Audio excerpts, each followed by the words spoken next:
Viena sobre relaciones diplomáticas. ¿Ya alguien logró iniciar la lectura de esta convención? ¿No? Todavía no. No han empezado. Les gusta hacerlo porque les gusta matar. ¿Aníbal? Definitivamente indicaba que había un componente ritualista en esos crímenes. Aníbal Hernández, se te activó el micrófono. Yo la verdad sí no le, solo, es que he estado mucho trabajo, pero ya hoy ya empieza la noche. Va, miren, es que les digo esto porque con el tema de hoy vamos a iniciar a ver esto. ¿Se recuerdan de que habíamos empezado a hablar de los órganos que nos representaban ante la comunidad internacional? ¿Cuáles eran los dos tipos de órganos que habíamos hablado? ¿Alguien que me ayude?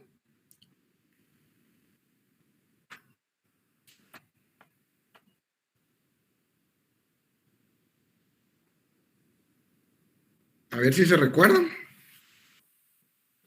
Ya vimos cómo se forman los primeros. Ahorita vamos a iniciar a ver los segundos. Entonces, ¿se recuerdan que les había explicado que la comunidad internacional se va a ver representada por algunos órganos del Estado, que se dividen en dos tipos?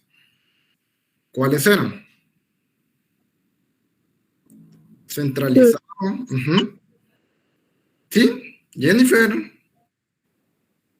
Hay centralizados y descentralizados. Descentralizados está a cargo de las embajadas y consulados. Sí. ¿Y los centralizados, Jennifer? Ay, es que lo tenía anotado, pero no las encuentro.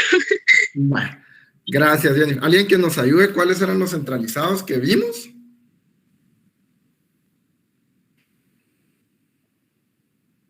Los jefes de Estado y el ministro de Relaciones Exteriores, Lee.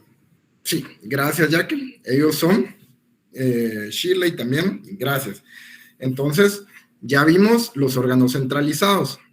¿Cuáles eran las principales características que les había comentado acerca de ellos? Que alguien me pudiera ayudar. ¿Zaida Carrera?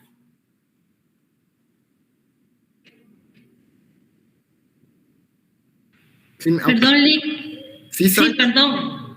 Dígame. Si me pudieras apoyar, aunque sea alguna característica que tienen los órganos centralizados, que habíamos visto que, como lo mencionó Jacqueline, eran los jefes de Estado y los ministros de Relaciones Exteriores, cual fuera su denominación. ¿Te recuerdas de alguna una característica en especial? Ajá, que tenían ellos.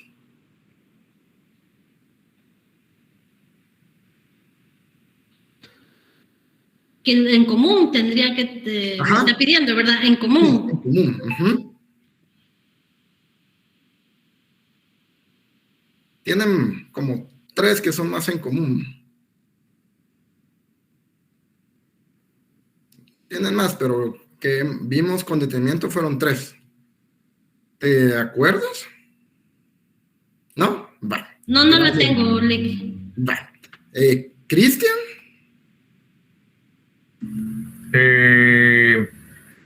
¿No es uno de estos el que no necesitan documentos para presentarse ante las instituciones?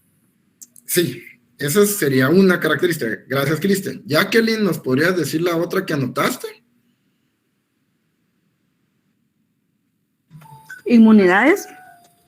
Sí, gracias. Son entonces inmunidades. ¿Y qué más tienen? Y ellos también, al mismo tiempo inmunidades. Privilegios, sí. Y bueno, allá vamos desglosando. ¿Y cuál era la característica principal, si lo vemos así, que tenían? La inviolabilidad de la persona, licenciada. ¿La persona? Ajá. Chile, ¿cómo así la persona? La inviolabilidad de la persona. No. Esas eran de las inmunidades, tenían 2. ¿Sí? Que tenía uno. La primera que era la inviolabilidad de la persona. ¿Y cuál era la otra? Apagaste el micrófono. Oscar. ¿Inmunidad de jurisdicción, licenciado? Sí, Sí, Daniel, esa era. Y bueno, entonces ahí ya vimos, pero la principal característica que tenían estos órganos centralizados, aparte de no presentar ningún documento para participar en conferencias, foros, para ocupar el escaño de la ONU, había una principal característica. ¿Cuál era? Ante la comunidad internacional.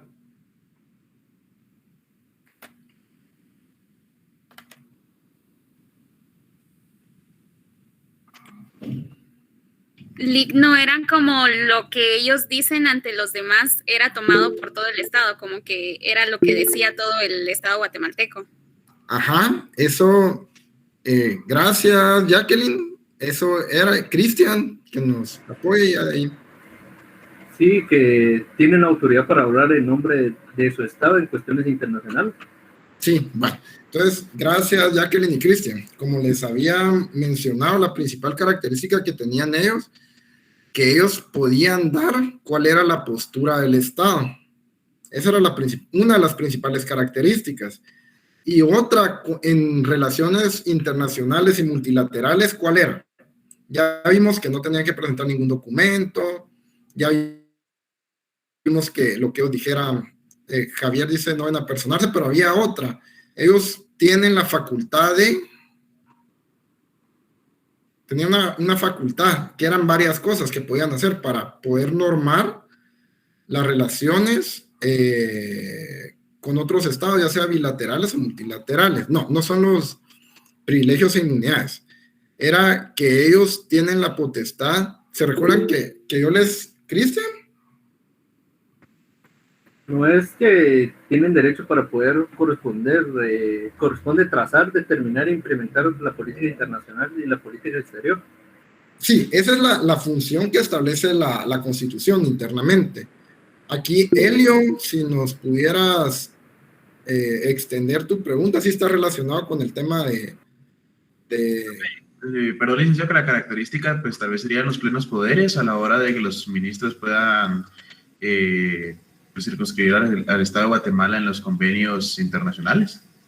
Bueno, se recuerdan que ellos, por eso les dije, se relaciona, pero no es eso. Ellos no deben presentar plenos poderes, sino que ellos tienen la facultad de negociar, suscribir, firmar algún tratado internacional.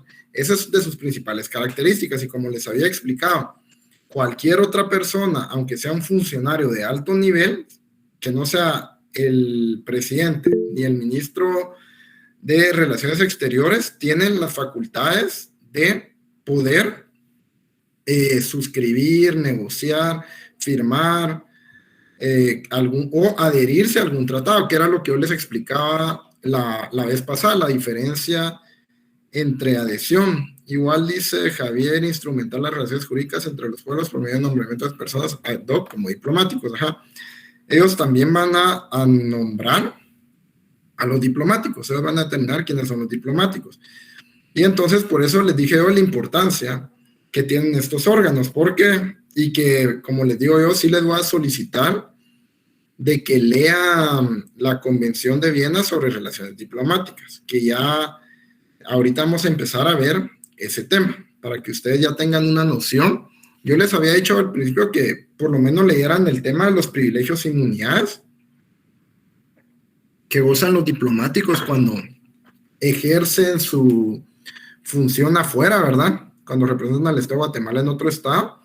Pero ahorita sí necesito que la vean por completo, no solo los privilegios e inmunidades, sino que todo lo que conlleva esta Convención de Viena sobre relaciones diplomáticas. Entonces, para ir entrando en el tema de hoy, quería que viéramos que la comunidad internacional, para relacionarse con otros estados, lo va a hacer cada estado por medio de órganos, ¿sí?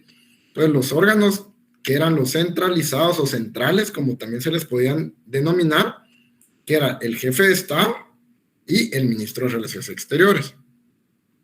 Y el otro órgano que puede ser, que va a ser el tema que vamos a ver el día de hoy, solo voy a poner, son los órganos externos o descentralizados.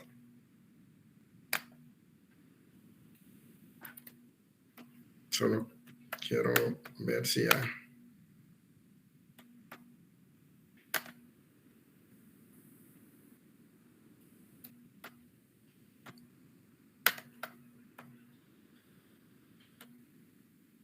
Solo déjenme ver. Y me avisan ustedes cuando ya logren ver. Ahí está. ¿Ya logran ver la presentación? Sí. Ok. Sí, licenciado. Ok, bueno. Entonces, ¿por qué ustedes creen que se llaman externos o descentralizados? ¿Han visto qué pueden ustedes inferir en eso?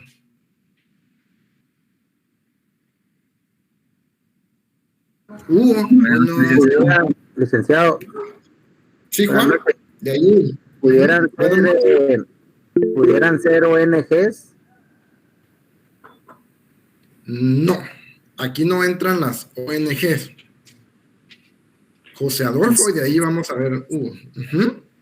Sí, licenciado, buenas noches. No. Yo creo que son autónomos, podrían ser autónomos o independientes más bien. Ajá. ¿Independientes de qué? O sea, de que no dependen ante un órgano, sino que ellos toman sus propias decisiones. Ok. ¿Quién era la otra persona que tenía la mano levantada? Wendy me había preguntado algo, pero ya se los explicó el Lic Montenegro, de que lo que él se vaya a compartir se va a subir al sistema, ¿verdad? Para mientras nos interesa que ustedes pongan atención. Hugo, ¿tenés alguna idea? Y de ahí David. Buenas noches, licenciado. No, tal vez muy somera mi idea con respecto al tema, pero con respecto a descentralizados, pienso yo que las funciones de un órgano pues no están en una sola dependencia, sino que hay varias ramas que se realizan esas funciones. Eso es lo que entiendo por descentralizados. Ok, gracias, Hugo. Y David, que me levantó la mano.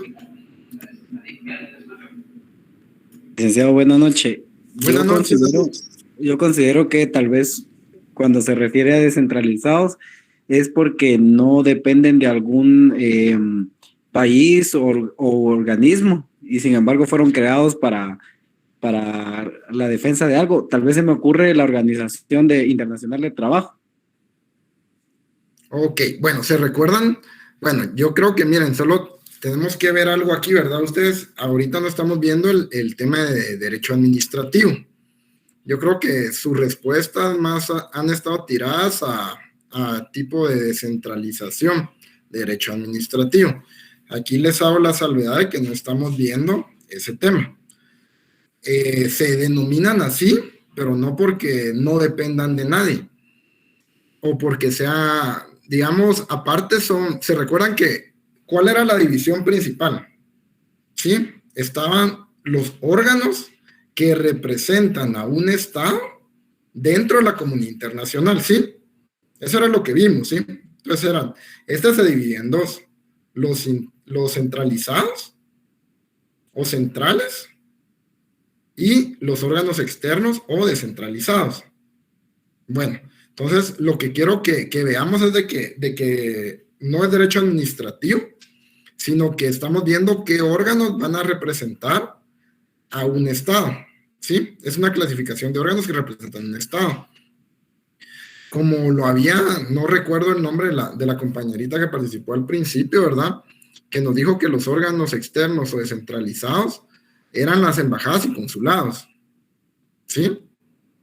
Cuando habíamos iniciado la clase, ¿verdad? Entonces, lo que quiero que ustedes vean es que se denominan órganos externos o descentralizados, porque también, tal vez como lo que dijo Hugo, algo así, era que hay varias representaciones diplomáticas del Estado en el exterior, y externo porque está afuera de Guatemala, mientras que el presidente y el ministro, aunque salgan de comisión oficial a representar al Estado, ellos se encuentran internamente, mientras que los órganos externos o descentralizados, ellos van a ejercer la representación del Estado al que representan, en nuestro caso sería el Estado de Guatemala, en el exterior.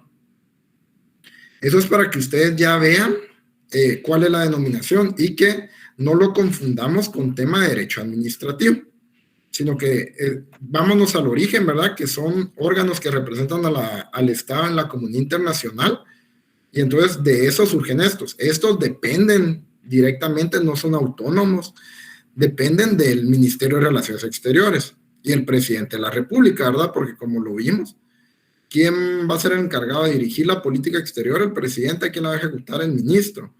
Y como les había platicado, que los diplomáticos son nombrados por medio de acuerdos gubernativos.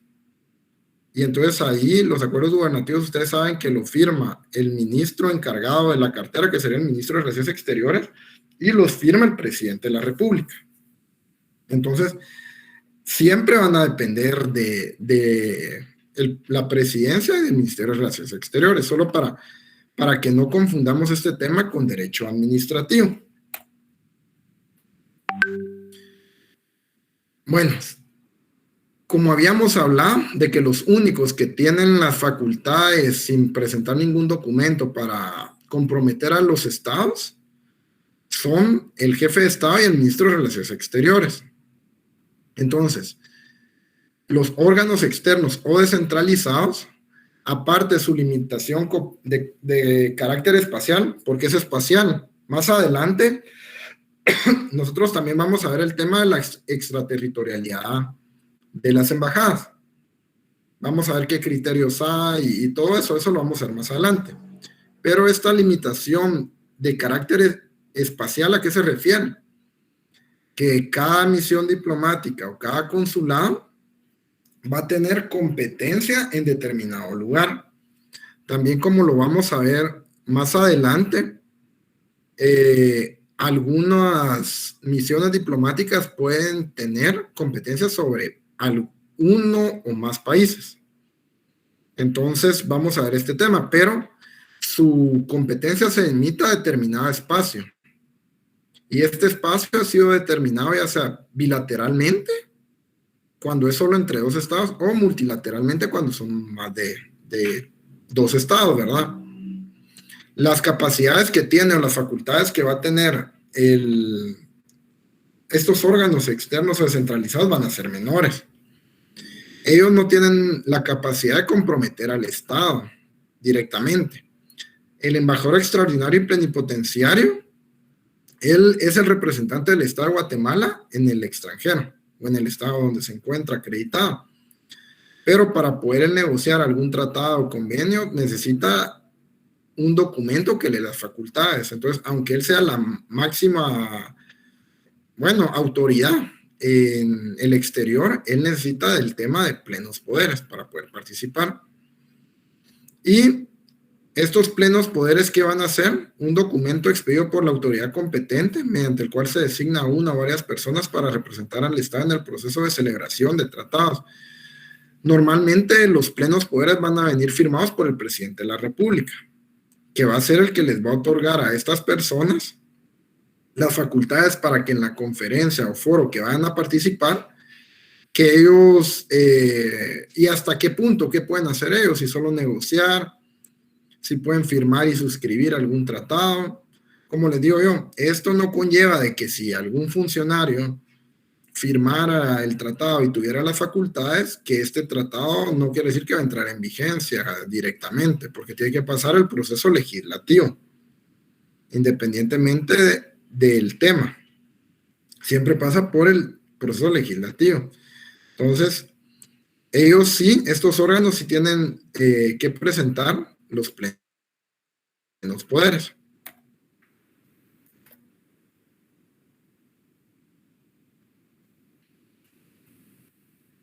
Por eso, esto que les decía, los órganos externos también son denominados como órganos descentralizados, pero no administrativamente. Por eso les comentaba que no confundiéramos el tema de descentralización, que ustedes ya vieron en derecho administrativo, con este tema, porque esta es una denominación, ya que si habláramos administrativamente, sería un tipo de desconcentración.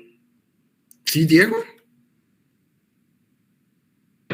Tal vez solo para aportar un poquito, ellos hicieron una tarea en el semestre anterior del tema de plenos poderes. Entonces, si alguien quiere tiene ya la mano los que la tuvieron buena, ¿verdad? Porque hubo unos que no la sacaron buena. Si tienen plenos poderes firmados por el presidente de la República, lo quieren compartir aquí en el chat para los compañeros que no estuvieron el semestre pasado, lo pueden hacer con toda confianza y así poder verlo de manera gráfica, ¿verdad? Gracias, Lick Bermejo. De nada, Lick Montenegro. Entonces, si tuvieran alguno para que lo pudieran conocer los compañeros que no estuvieron en el semestre anterior, pues que lo compartieran. Entonces, hay que lo busquen y todo, pero entonces, platicando acerca del tema, ¿verdad? Mientras lo localizan, si habláramos administrativamente, esto podría ser considerado como un tema de desconcentración, ya que cada estado se apoya de estos órganos externos que, como les digo yo, van a ser nombrados por el presidente de la República y se ha llegado a determinado acuerdo de relaciones bilaterales, o como les digo, en determinados momentos hay algunas embajadas que tienen competencias sobre varios estados, entonces para poder cumplir. Entonces, esto es para que no se queden con el tema administrativo. Como les digo yo, administrativamente sería el tema de un tipo de desconcentración, porque siempre estos órganos, su principal finalidad va a ser representar al Estado de Guatemala en el lugar en que se encuentra. Ahí cuando alguien consiga los plenos poderes, pues sí, lo podrías compartir. Ahí es en el...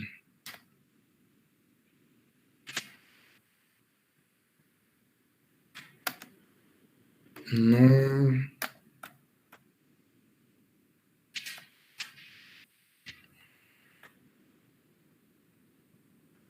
Bueno, aquí Adi se está compartiendo. Entonces, miren.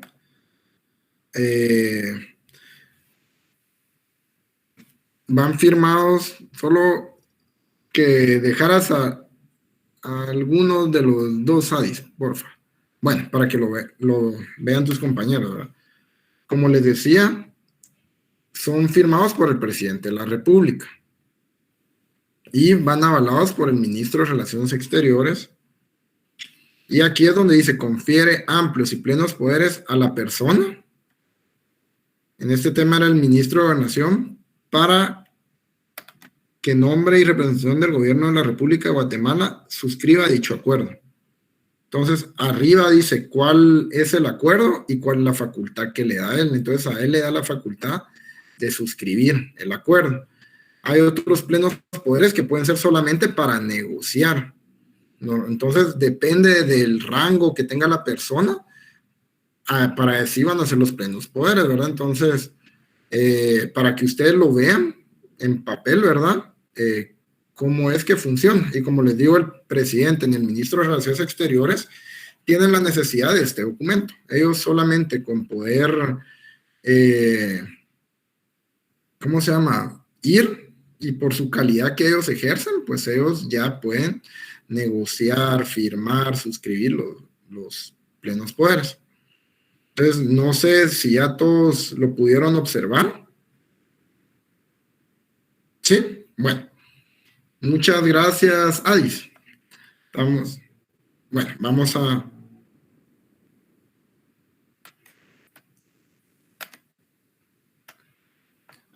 reanudar.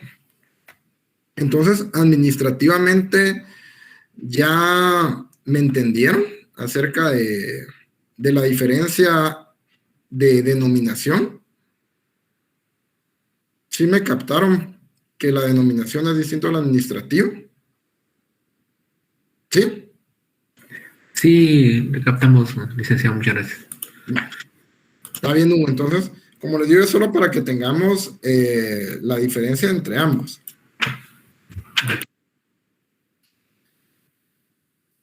Por referencia, ¿verdad? Se habla de las misiones diplomáticas y consulares. Las relaciones diplomáticas y consulares se caracterizan respecto de otras formas de diplomacia por su carácter bilateral y permanente.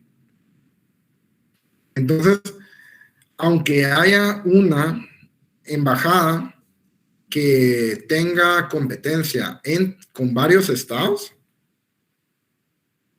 la relación que tiene esa embajada no es con todos los estados, es de carácter bilateral. No sé si a alguno le ha tocado hacer algún trámite con alguna embajada, por ejemplo la de China, creo yo, que está en Costa Rica. Entonces, esa es una embajada que se le denomina embajada concurrente. ¿Por qué? Porque la única manera de que las personas, por ejemplo, que se encuentran en este estado, tengan comunicación o lo necesiten enviar o hacer algún trámite ahí para solicitar, por ejemplo, una visa a China continental, esa es una embajada concurrente. Pero la relación, aunque se encuentra en Costa Rica, fuera del estado de Guatemala, va a ser bilateral con Guatemala. ¿Sí? A eso se refiere esto de carácter bilateral. Y la permanente es de que, salvo que se rompan las relaciones diplomáticas entre los estados, o sea, que pase algo muy grave que haga que se rompan las relaciones diplomáticas, va a permanecer en el tiempo. O que se decida quitar la embajada, pero miren, normalmente lo que pasa es que se mueve la embajada. Hay muchas veces que se mueve la embajada a otro lugar y se convierte en una embajada concurrente, sin que se pierdan las relaciones diplomáticas. O sea, que no se encuentre en el territorio del Estado. Quiere decir de que va a ser, como le digo, de carácter permanente. Su establecimiento en el territorio del Estado receptor se efectúa previo asentimiento de este último. Y el consentimiento del Estado receptor será también necesario para el mantenimiento de la misión. O sea, como le digo, es de carácter bilateral, siempre y cuando se vea este tema de que haya una aceptación voluntaria entre ambos estados.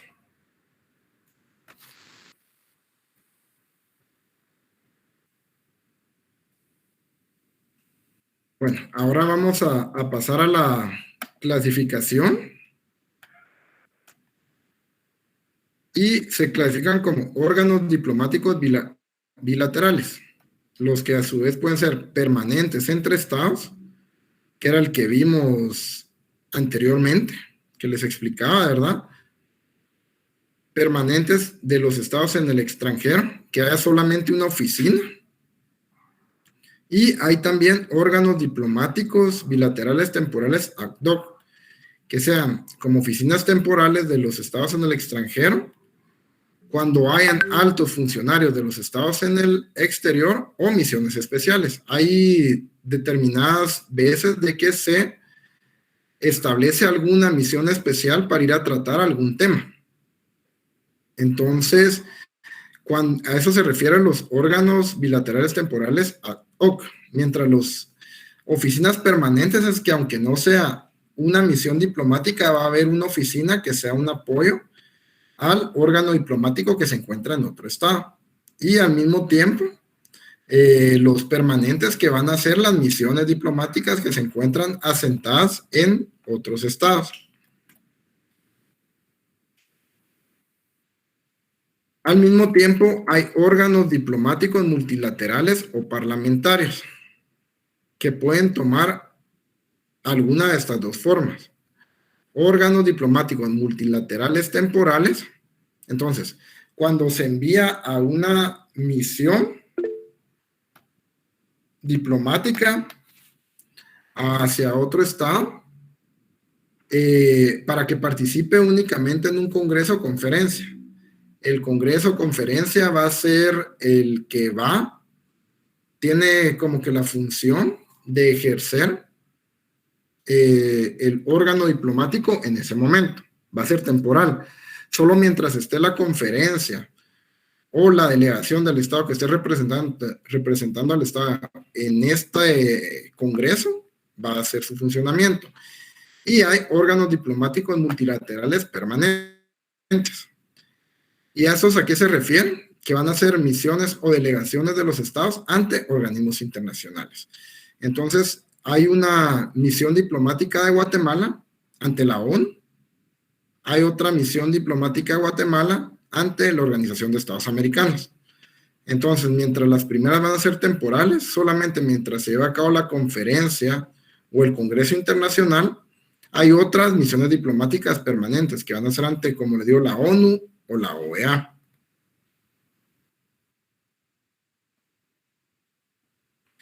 Y los órganos consulares. Como habíamos hablado, hay una diferencia entre órganos diplomáticos y órganos consulares. Los agentes diplomáticos son los que sujetos y objeto del derecho diplomático. Que como les digo yo, el derecho diplomático, ¿dónde lo vamos a ver reflejado? En la Convención de Viena sobre relaciones diplomáticas. Por eso es la importancia que ustedes empiecen a analizar y a leer esta Convención de Viena.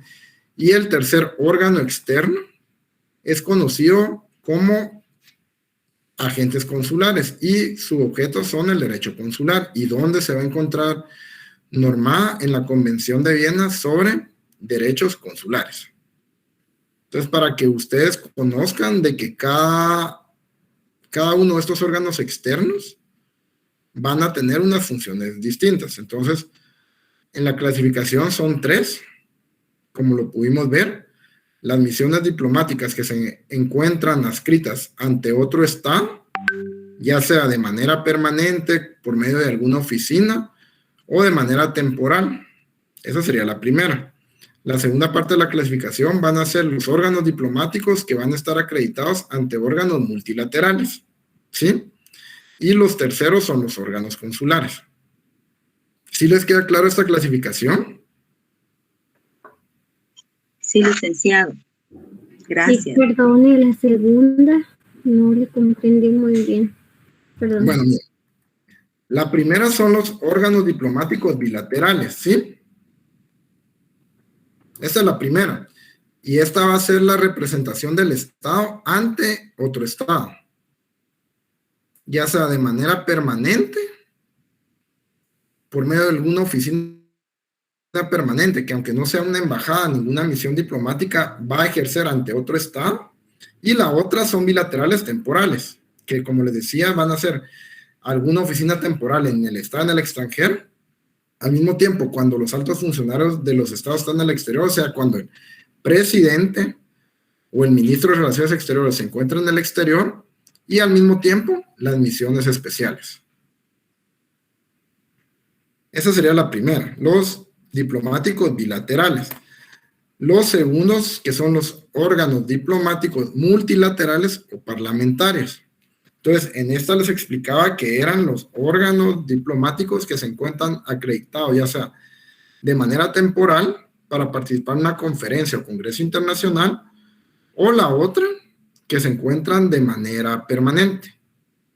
Que como les explicaba que el Estado de Guatemala tiene ante la OEA y ante la ONU una misión diplomática que se encuentra en la sede de estos organismos internacionales.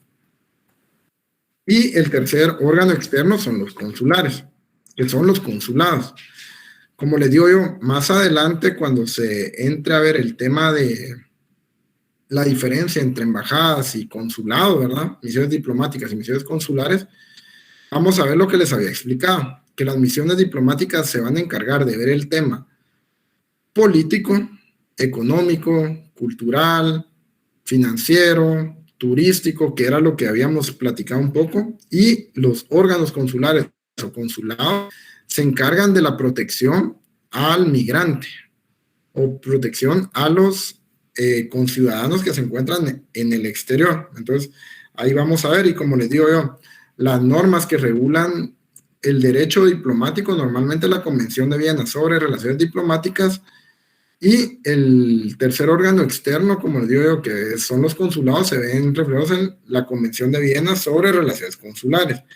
Aunque son similares, como les digo, no tienen el mismo contenido.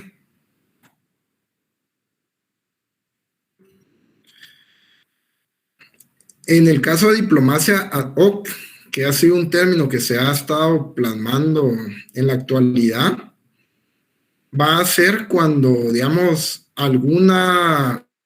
se envía alguna misión diplomática especial a participar en alguna conferencia o a representar al Estado.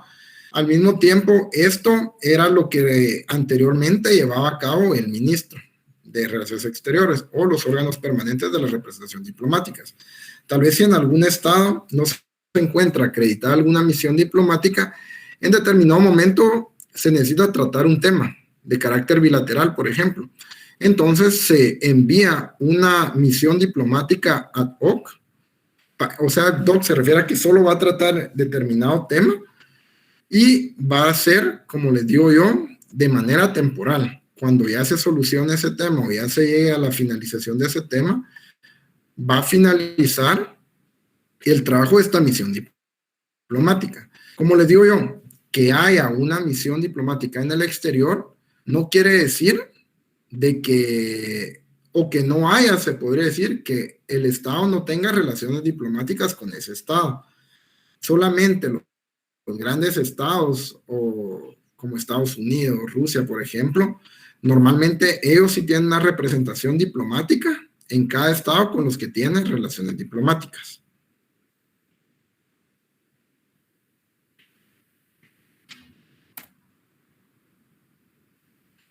Bueno, aquí otro tema que se relaciona es de que actualmente, como ustedes han visto, han surgido varias organizaciones internacionales. Hay, como lo mencionaban al principio, que hay algunas ONGs de carácter internacional que buscan participar y tratan temas, ¿verdad? O sea, por ejemplo, yo les comento que yo he tenido mucha participación en temas ambientales. Por ejemplo, la GWP, que es un órgano del recurso hídrico, ¿verdad? Entonces, estas organizaciones internacionales al mismo tiempo han buscado que los altos mandos y todo tengan participación. Como les mencionaba anteriormente, ¿verdad? La mayoría de las funciones de estas organizaciones es dar algún tipo de consultoría, que ha sido uno de los problemas que yo he visto en la práctica. Yo no les digo que sea malo la existencia de este tipo de organizaciones, pero hay muchas de que solamente se encargan de dar consultorías, pero no dejan ningún resultado en concreto para los estados. Entonces, ellos también han creado algunos foros o cumbres internacionales y buscan que participen, ¿verdad? Entonces, normalmente cuando es una conferencia o algún foro que es organizado por alguna organización internacional, no participan los jefes de Estado. Normalmente se envían personas técnicas que son los que van a participar. Y entonces, como les decía yo, esta proliferación y que hayan más tipo de esta conferencia que ven temas como les digo, yo he tenido bastante participación con temas de ambiente, por el tema que hoy les explico, el recurso hídrico, pero hay un sinfín de temas, ¿verdad?, que ven estas organizaciones. Entonces ya se ha tenido que buscar alguna manera de que se pueda participar o representar al Estado sin que se tenga una misión diplomática fija. Entonces, eso es como lo que vemos aquí, ¿verdad? Que con la evolución de la sociedad, ya no es que tenga que haber solo con la ONU, OEA, son de las principales donde hay una misión diplomática en el exterior.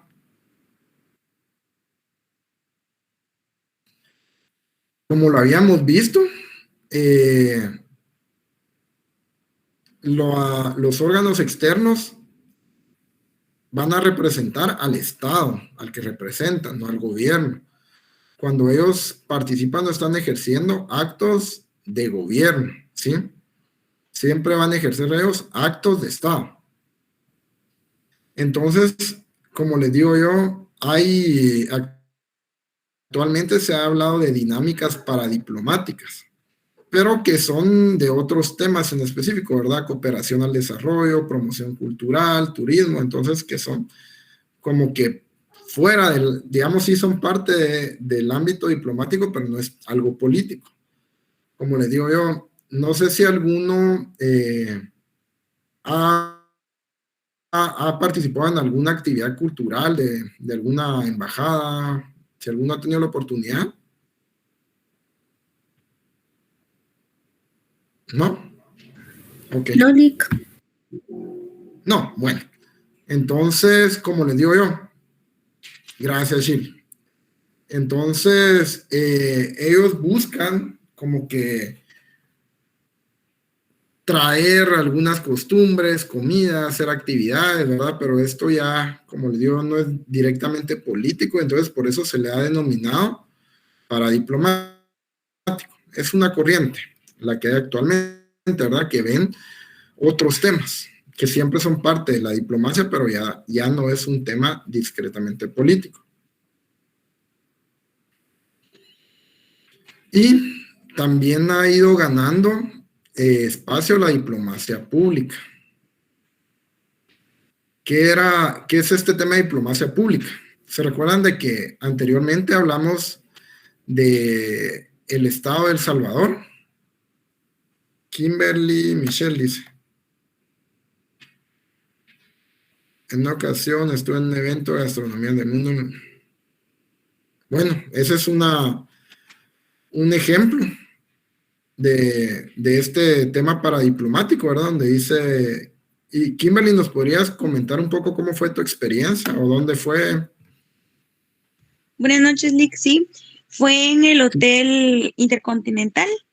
Pues ahí a mí me invitó realmente la que era primer secretaria de la Embajada de Belice y fuimos con las invitaciones y todo. Entonces estaba en el salón como que cada estación, dependiendo cada país, por ejemplo, Colombia, México, y tenían desde comidas hasta alcoholes, iban variando, ¿verdad? Como enseñando su cultura y con el traje típico, pues, que tenían cada uno de ellos, ¿verdad? En el cual asistieron, pues, los embajadores, que eran los que estaban como representantes de cada país, ¿verdad? Y eran todas las embajadas acreditadas en Guatemala. Fue un evento muy bonito y hasta como que uno se encuentra o se siente como que hasta fuera del lugar, ¿verdad? Porque encuentra que diplomáticos que obviamente que de otros países que hablan sus idiomas y uno se queda como que no los entiende, ¿verdad? Y viceversa, porque hay quienes que les cuesta todavía comprender el español. Ok, Kimberly, muchas gracias por contarnos la experiencia. Qué bonita experiencia. Yo no he tenido la oportunidad de participar en algo así de varios estados. Como les decía yo tuve la oportunidad de participar en el tema de Chile, que igual ellos trajeron comida, trajeron el famoso pisco, que no sé si alguien lo ha probado y todo, ¿verdad? Pero fue bien bonito, hubo bailes típicos y todo, ¿verdad? Entonces lo que se busca es de que ellos proyecten la cultura, ¿verdad? Entonces eso era, como les digo yo, un ejemplo del tema de la paradiplomacia. Y la diplomacia pública, que es el tema que estamos viendo ahorita, ¿qué era? Va a ser como un Estado se va a proyectar en el exterior. Entonces, como mencionábamos, que hay estados que tienen un control completo de los medios de comunicación. Entonces, ellos nunca van a poner en realidad qué está pasando. Por ejemplo, en Centroamérica creo que podría ser El Salvador, fuera Corea del Norte, ¿verdad? Entre otros, ¿verdad? Que ellos tienen un control, porque se recuerdan de que cuando inició el COVID, ya todos los estados tenían COVID y Corea del Norte no tenía nadie enfermo, ¿verdad? O sea, o eso era lo que ellos decían, ¿verdad? Entonces, esta diplomacia pública va a ser lo que un estado va a proyectar hacia el exterior. ¿Y por qué es importante esta diplomacia pública? Porque con esta diplomacia uno puede atraer inversiones, puede atraer más turismo, porque uno va a proyectar sobre lo mejor de cada estado. Entonces, como les digo, hay que tener cuidado en lo que se ve, porque no todo es, como les digo, cierto, sino que hay estados que protegen mucho esto, su imagen pública, se podría decir. Entonces, a eso se refiere la diplomacia pública. Va a ser la imagen pública del estado, que van a proyectar ellos hacia el exterior. Entonces, esto también ha ganado mucha importancia actualmente, y ahora, con la globalización, con todos los temas de redes sociales, ¿verdad? Ustedes, de que pasa algo y se hace viral en un rato, ¿verdad? Entonces, eso es bien importante, y por eso es de que muchos estados no permiten que sus connacionales tengan acceso a redes a redes como Facebook, Instagram, Twitter, ¿verdad? Entonces, esto es lo que ellos hacen porque saben de que se puede salir de control alguna situación. Entonces, este es el tema de diplomacia pública. Y al mismo tiempo, esta diplomacia pública no solo lleva a proteger la imagen, sino al mismo tiempo va a ser lo que mencionábamos también, ¿verdad? Crear programas de información política, cultural, educativa, ¿verdad? Donde se defiende y promociona su política exterior, la imagen nacional de su país ante los gobiernos extranjeros y los públicos activos extranjeros y nacionales. Entonces, como les digo yo, la diplomacia pública, ¿qué va a hacer? La protección de la imagen pública de cada gobierno y la defensa y promoción de la política exterior. Eso es más que todo la importancia de la diplomacia pública. ¿Sí están comprendiendo? Cualquier duda, y se recuerdan, me pueden consultar si se quedan trabados o algo. ¿No? Bueno.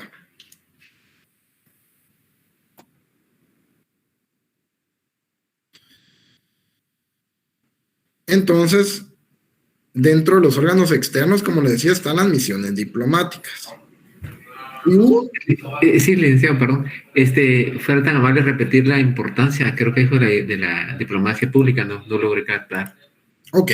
La importancia de la diplomacia pública va a ser la protección de la imagen pública del Estado, al mismo tiempo la promoción de la política exterior de cada Estado. Entonces, esa sería como que lo principal de la imagen pública, proteger cómo ven al Estado ante otros estados, ¿verdad? Por eso les decía yo, de que hay muchos estados, de que tienen un control estricto sobre los medios de comunicación. Entonces, así protegen, y también una manera de promocionar y defender su política exterior. Esa sería como que la importancia. Bueno, entonces, como les decía, otra denominación de las misiones diplomáticas que normalmente nosotros las conocemos como las embajadas. ¿Qué van a hacer los órganos externos que tienen como finalidad representar al Estado fuera de, digamos, representar al Estado fuera de su Estado, ¿verdad? Esa sería como una. Entonces, es decir, se encuentran en otro territorio, pero ejercen la función de la representación del Estado. Entonces, como les decía yo, no necesariamente deben de encontrarse en un Estado para poder decir que hay relaciones diplomáticas. Es distinto el asentamiento donde se encuentran estas misiones diplomáticas o embajadas a que si tenemos relaciones diplomáticas con el otro Estado, porque como les mencionaba anteriormente, existen algunas embajadas que tienen facultades sobre distintos estados. Entonces, para que vean esta diferencia. Entonces, lo hacen de modo descentralizado, como habíamos hablado al principio, ¿verdad? Porque ellos se encargan de ejecutar la política exterior fuera del Estado de Guatemala, en el estado donde ellos se encuentran. ¿Cuál es el principio que rige el establecimiento de misiones diplomáticas? Entonces, aquí va a ser el consentimiento mutuo. Si yo quiero establecer o quiero crear una misión diplomática en otro estado, debo pedirle autorización al estado que me va a recibir, al estado acreditante. Entonces, el estado acreditante va a enviar una solicitud al estado receptor, ¿verdad? Para que éste autorice que en su territorio se establezca una misión diplomática. Entonces, el principio, ¿verdad?, es el consentimiento mutuo. No puedo yo decidir unilateralmente, bueno, yo Guatemala voy a poner una embajada, por ejemplo, en Zimbabue, por ejemplo. Si yo quisiera en determinado momento poner una embajada ahí, previamente debo solicitar la autorización y el estado receptor me debe dar este consentimiento para que la pueda poner. Debe haber un acuerdo previo para que pueda establecerse una embajada. Y cuando vean el tema de la Convención de Viena sobre relaciones diplomáticas, ahí van a ver también la inviolabilidad de vivienda, ¿sí? Que tienen las embajadas, que las embajadas también gozan de ciertos privilegios e inmunidades. Entonces, cuando lo vean, ahí se van a dar cuenta de cómo funciona. Bueno, al crear yo mi embajada, al mismo tiempo surgen derechos. Porque si hablamos de la misión diplomática en sí, ¿verdad? Va a ser que nosotros, ya sea que construyamos una embajada o alquilemos o arrendemos algunas oficinas donde se vaya a poner esta misión diplomática, ¿verdad? Pero ¿esto qué conlleva? Porque la misión diplomática, o sea, en sí, van a ser las personas que la conforman. No tanto va a ser, como les digo, el espacio donde se encuentran, ya sea que nosotros la construyamos, ¿verdad? Hay varios estados donde las embajadas son rentadas. O sea, en Chile es un nivel de un edificio. Es la embajada y el consulado de Chile, ¿verdad? Entonces es algo arrendado, ¿verdad? Y hay otros lugares donde sí se ha construido la propia embajada guatemalteca. Pero ¿qué conlleva, como les digo yo, la misión diplomática? ¿Por quiénes se van a conformar? Por los funcionarios diplomáticos. Entonces, como les digo yo, a raíz del establecimiento de una misión diplomática va a surgir el derecho de legación. Y este se divide en dos: la legación activa y la legación pasiva. La legación activa es el derecho que un Estado soberano tiene de enviar a un representante a otro Estado. Mientras que la pasiva va a ser la que el Estado receptor va a ejercer de aceptarlo. Normalmente, cuando es un embajador extraordinario y plenipotenciario, se tienen que enviar una solicitud previa a nombrar al embajador. Entonces, internamente el ministerio envía una comunicación a la embajada que se encuentra acreditada aquí, por ejemplo, y esta embajada acreditada lo envía al Estado, y si ellos no tienen ninguna problema de que esta persona, representante del Estado de Guatemala, por ejemplo, ellos envían aceptación. Si no contestan, se toma como que no lo aceptaron. Entonces se manda otra propuesta. Pero, entonces, si ellos aceptan, dicen sí, puede venir Hugo Alfredo, por ejemplo, ¿verdad? Como embajador extraordinario y plenipotenciario. Entonces, si ellos lo aceptan, por ejemplo, ¿qué va a pasar? Ya ellos están ejerciendo el derecho de legación pasiva y nosotros el de legación activa. Normalmente con los demás funcionarios que son de un rango más bajo, no se solicita una autorización. Y los embajadores, al llegar al otro estado, tienen que presentar las cartas credenciales. Más adelante también vamos a ver un poco este tema, ¿verdad? Que son unas cartas que se presentan ante el jefe de estado, que no sé si ustedes han visto, de que están ellos en el Palacio Nacional y todo. Entonces, normalmente estas cartas credenciales se las entrega el embajador al jefe de estado, y al recibirlas, pues ya él goza de todos los privilegios e inmunidades. Igual los otros funcionarios deben de realizar algún trámite en el Ministerio de Relaciones Exteriores en el que se encuentran, del estado que se encuentran acreditados. Entonces, como les digo yo, hay veces de que no va a haber una misión diplomática establecida, que es lo que se refiere al segundo párrafo. Los diplomáticos no son indispensables para la existencia de relaciones diplomáticas entre los países. ¿Por qué? Porque puede ser que haya una misión diplomática que se encuentre en el exterior, en otro estado, pero que sí haya relaciones diplomáticas entre los estados. Pero cuando va creciendo las relaciones, ya sea comerciales o de otra manera, pues en ese momento es cuando se intensifica. Y para que se establezca una misión diplomática permanente siempre se requiere el consentimiento mutuo de los estados, ¿verdad? del que envía la misión diplomática y al mismo tiempo el que la recibe. Bueno, con los que he dicho, ¿ustedes qué creen? ¿Un diplomático puede estar acreditado ante varios estados?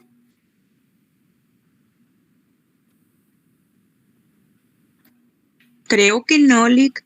O sea, creo que se van acreditando dependiendo del país que los vayan a enviar a hacer la diplomacia. Ajá. Vamos a ver. Kimberly, gracias. ¿Alguien más que me pudiera dar su punto de vista de la primera pregunta? Igual ahorita vamos a ver las respuestas. Denme un momento.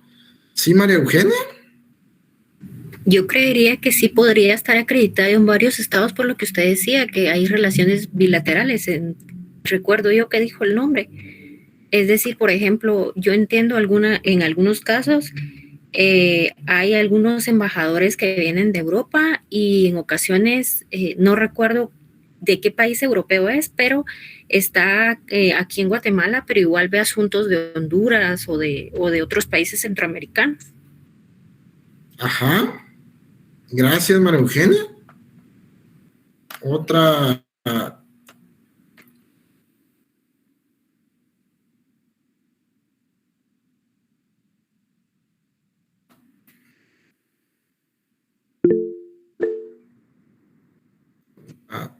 Edgar. Yo considero que sí, por lo que decía la diapositiva anterior, que los diplomáticos no son indispensables para la existencia de relaciones diplomáticas, es decir, un diplomático puede estar establecido, bueno, puede estar a cargo de en ciertos países, dependiendo toda vez no sobrepase tal vez su límite de responsabilidad o capacidad. Ok.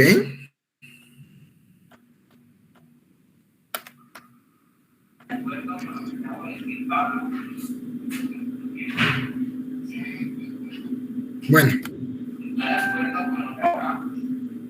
Entonces, ahorita vamos a ver la Convención de Viena para responder la pregunta. Ahorita.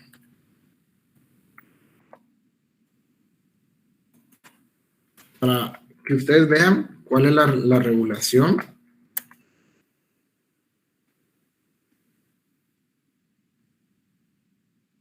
Acerca del tema. Como habíamos estado platicando, ¿verdad? Yo les había comentado previamente algunas situaciones que se daban, ¿verdad? De que un estado podía tener relaciones con otro estado aunque se encontrara fuera del territorio, ¿verdad? Entonces, vamos a regresar a la pregunta anterior, ¿verdad? Mientras verificamos la respuesta en la Convención de Viena sobre relaciones diplomáticas.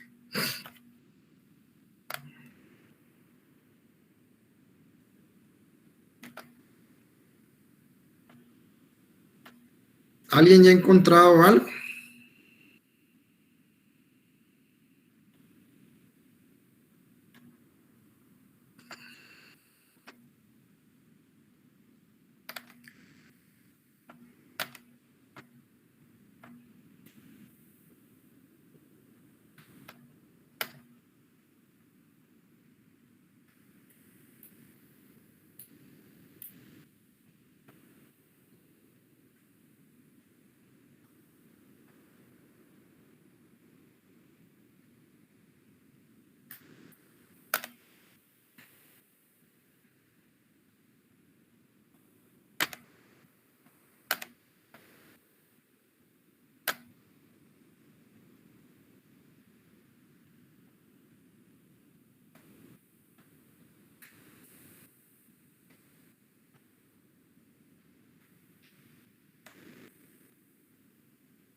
Ya pueden observar.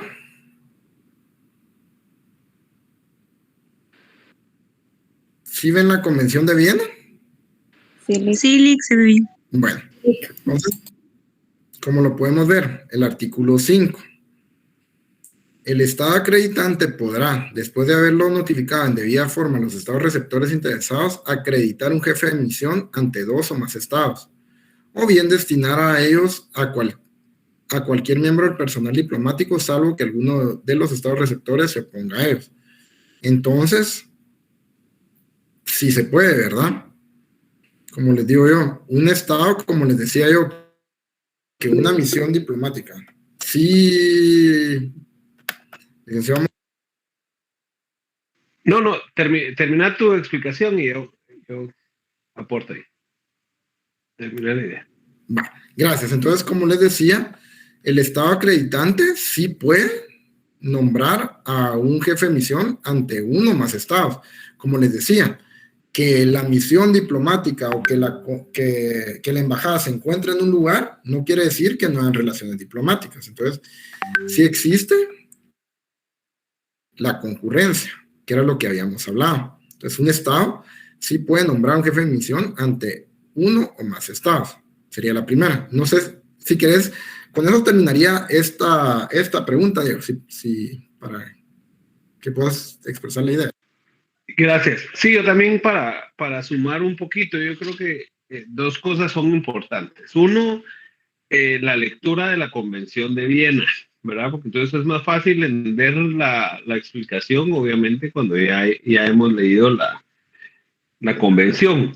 Entonces yo quisiera proponer que para el día viernes hagamos la lectura, ¿verdad? Por lo menos una lectura primaria de la Convención de Viena y vamos a prepararnos para hacer una hoja de trabajo en clase, ¿verdad?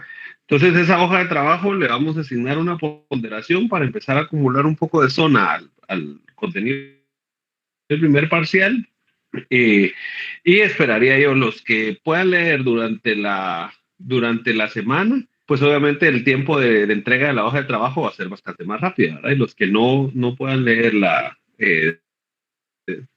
profundidad en la semana, pues el día viernes les va a llevar un poquito más de tiempo, ¿verdad? Entonces, sí les encargo mucho que leamos la convención en esta semana para hacer una hoja de trabajo anticipadamente, ¿verdad? El día viernes.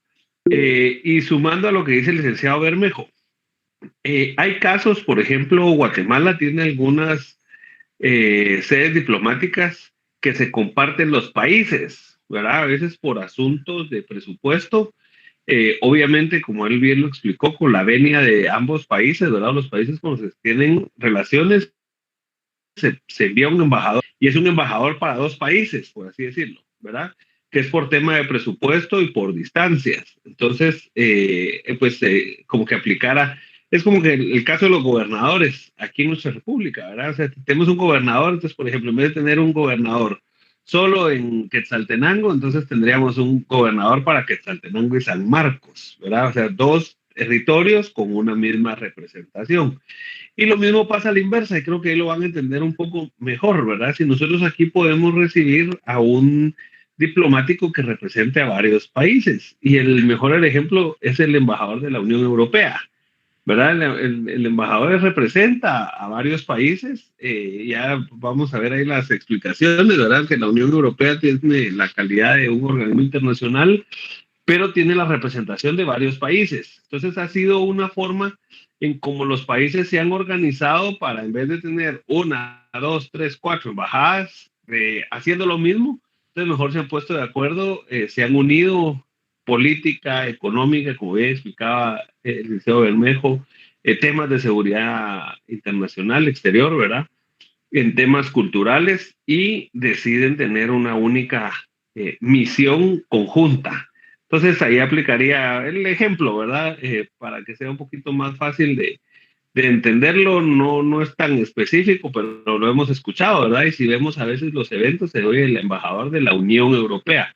Pero entonces obviamente representa a los países que integran la Unión Europea, ¿verdad? Fue la segunda parte de lo que nos hizo falta a nosotros aquí en el tema de integración centroamericana, ¿verdad? Logramos integración en algunos temas, pero no logramos consolidar nuestra representación internacional. Entonces nosotros tenemos embajadas de toda Centroamérica aquí y sedes en toda Centroamérica. Si nosotros lográramos integrar una representación diplomática en el exterior, por ejemplo, sería el embajador de la Unión Centroamericana, por ejemplo, ¿verdad? Y no tendríamos embajador por cada uno de los países. Entonces, nada más ahí para colaborar un poquito en la explicación, Lic Bermejo, y antes de cerrar la clase, quería ahí aportar, además, recordarles, el día viernes vamos a tener una hoja de trabajo, porque entonces ya la explicación que se está dando, pues va a ser bastante más fácil entenderla, porque vamos a tener leída la convención, ¿verdad? Muchas gracias.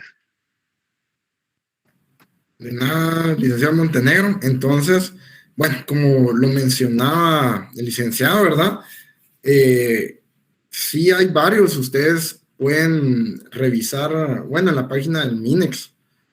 Ahí se encuentran dónde se encuentran las embajadas, quiénes son los funcionarios que los representan. Por ejemplo, dice que Guatemala tiene relaciones diplomáticas con 158 países. Hay 42 embajadas residentes en el exterior. ¿A qué se refieren estas residentes? Son las embajadas que se encuentran permanentemente. Hay 63 concurrencias desde 23 países. Entonces, lo que hablaba el licenciado Montenegro del tema de las embajadas concurrentes va a ser de que se va a encontrar en un lugar, pero va a tener competencia sobre varios estados, siempre y cuando haya el consentimiento mutuo de eso. Y también, ante organismos internacionales, tenemos 4 misiones diplomáticas permanentes, que es ante la ONU Nueva York, ante la ONU en Ginebra, ante la Organización de Estados Americanos y la Organización Mundial del Comercio. Entonces, para que ustedes tengan conocimiento más o menos cómo se encuentran conformadas las relaciones diplomáticas de Guatemala, ¿verdad? Y como mencionábamos, ¿verdad? Que exista la embajada o algo así, no quiere decir que haya o no relación diplomática, eso va más allá. Entonces, bueno, quedaríamos, como lo mencionó el licenciado Montenegro, para una comprobación, bueno, hoja de trabajo sobre el tema de la Convención de Viena sobre relaciones diplomáticas. Ya posteriormente también vamos a tratar un poco el tema de qué es la diplomacia, porque como les digo yo, la diplomacia va más allá, son muchos temas los que desarrolla. Y más que todo, como les digo, es la representación de Guatemala en el exterior. Entonces, bueno, por mí yo creo que sería todo por el día de hoy. No sé si el licenciado Montenegro tendrá... ¿Sí, Sandy? Hola, Lic, mi duda es solamente si, como usted es el que nos está apoyando con las clases, nos va a apoyar con las diapositivas en el Classroom. La verdad es que sí, he tratado de anotar, pero no he apuntado todo, ¿verdad, Lic? Entonces, si fuera tan amable. Sí, tal vez repetirles, ¿verdad? En el Classroom se va a ir publicando el material de apoyo.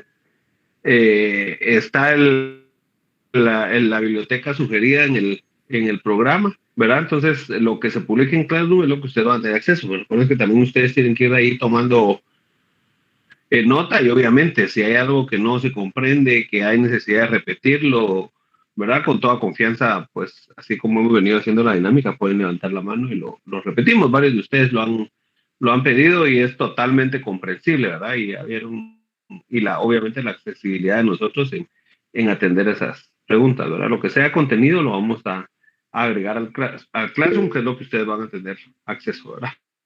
Entonces, no sé si hay alguna otra duda. Entonces, si no hay dudas, les deseo una feliz semana, y el día viernes, no se olviden, vamos a tener hoja de trabajo, ¿verdad? En la clase, y para que tengan todos a la mano su convención, y por favor, de preferencia, que la lean para que sea más fácil para ustedes. Así salen más temprano el viernes. Les deseamos una buena semana.